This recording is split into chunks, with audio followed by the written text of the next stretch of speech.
But what if I told you the most dangerous time for your heart is actually when everything seems perfectly calm? Today, we're going to dig into the surprising science behind why so many heart attacks strike in the dead of night. And that brings us to what's called the nighttime paradox. I mean, it sounds completely backward, doesn't it? How can the time of ultimate rest, when our bodies are supposed to be repairing and recharging, also be the time we're most vulnerable? Let's unravel this mystery. Yeah, the classic image, right? It's always someone clutching their chest after a huge argument or while doing some intense physical work. And of course, that stuff does happen. It's the story we see in movies, it's what the media shows us, and honestly, it just makes sense. High stress equals high risk. Simple, right? But here's the thing. Is that intuition actually correct? Is that really when the risk hits its peak? Well, the data from hospitals all over the world tells a very, very different story. A much quieter one. So let's just ask the question straight up. The answer is when you're asleep. That's a fact that kind of challenges everything we think we know. I mean, people go to bed feeling totally fine, and tragically, some of them just don't wake up. So the big question isn't just that it happens, it's why it happens. Okay, to really get this, we've got to look under the hood. We need to see what's actually going on inside our bodies the moment we close our eyes. Because while it might look like a peaceful shutdown from the outside, the internal mechanics, well, they're incredibly active. So you look at someone sleeping, and on the surface, everything seems totally peaceful. Your heart rate slows down, your blood pressure drops, but internally a storm is brewing.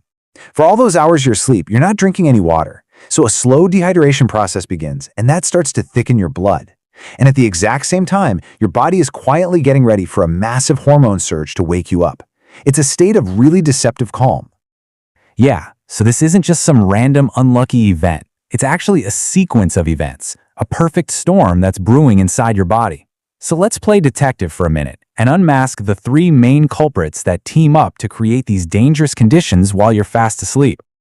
And here they are. It's like this devastating 1, 2, 3 punch. First, your blood becomes thicker, more viscous. Second, your body unleashes a flood of stress hormones. And third, for people who have underlying conditions, a piece of plaque inside an artery can suddenly break open. Let's break down each one of these steps.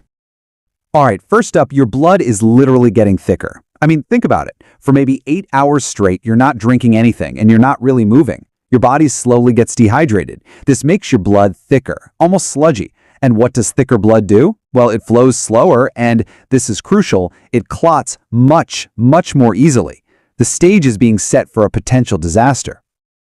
Okay, culprit number 2, the hormone surge. Just before you naturally wake up, usually somewhere between 4 and 6 a.m., your body's internal alarm clock just goes off. As you can see on this timeline, it floods your system with stress hormones like adrenaline and cortisol, and it builds to a peak right in those pre-dawn hours. Now, this whole process is completely natural, right? It's supposed to get you out of bed, but it's got this really dangerous side effect. This surge is kind of like revving a cold engine. It just rapidly jacks up your heart rate and your blood pressure. It tightens your blood vessels and puts a sudden, intense strain on your entire cardiovascular system. So imagine you've got a vulnerable bit of plaque built up inside an artery. That sudden jolt of hormonal pressure can be the final straw. The plaque ruptures. Instantly, the body's emergency system tries to fix the break by forming a clot. But that clot can completely block the artery. Blood flow just stops. The heart muscle starts to die, and that is the heart attack. But wait, the story doesn't even end there. On top of these three main culprits, there are accomplices, other factors that can make a nighttime heart attack not just more likely, but also a lot more deadly. You see, one of the scariest parts is that your body's own alarm system is basically on silent mode. While you're asleep, your brain just processes pain signals differently. So what you might feel as clear, obvious chest pain during the day could just be misinterpreted as indigestion or maybe a vague sense of anxiety that doesn't even wake you up. By the time many people realize something is seriously wrong, it's often too late. Okay, let's talk about a huge accomplice in all of this: sleep apnea. It's an incredibly common condition, and a lot of people have no idea they even have it. To put it simply, it's when you repeatedly stop breathing for short periods, all throughout the night. So why is this so incredibly dangerous? Well, every single time you stop breathing, your blood oxygen levels plummet. Your brain panics and triggers a surge of adrenaline to force you to take a breath again, and that causes a massive spike in your blood pressure. Now imagine this cycle repeating dozens, sometimes hundreds of times every single night. It's like putting your heart through a brutal stress test while you sleep, and that dramatically increases the risk of a cardiac event. So you might be wondering, who really needs to be aware of this? The risk factors include a lot of what you'd probably expect: high blood pressure, diabetes, a history of smoking, obesity, stressful lifestyles. But look at the last two on the list: poor sleep and sleep apnea itself. They aren't just related, they are direct risk factors for this nighttime danger. All right, so we've unmasked the culprits, we've met their accomplices. But understanding this whole nighttime mystery has huge implications for how we should think about our health during the day. And that brings us to our final and most crucial point. And this is probably the most chilling part of this whole story. The reason these events are so deadly is because they often happen without any of the classic dramatic warning signs. They're silent. Yeah, forget everything you've seen in the movies. The reality is often far, far quieter. There might not be any crushing chest pain, no dramatic collapse.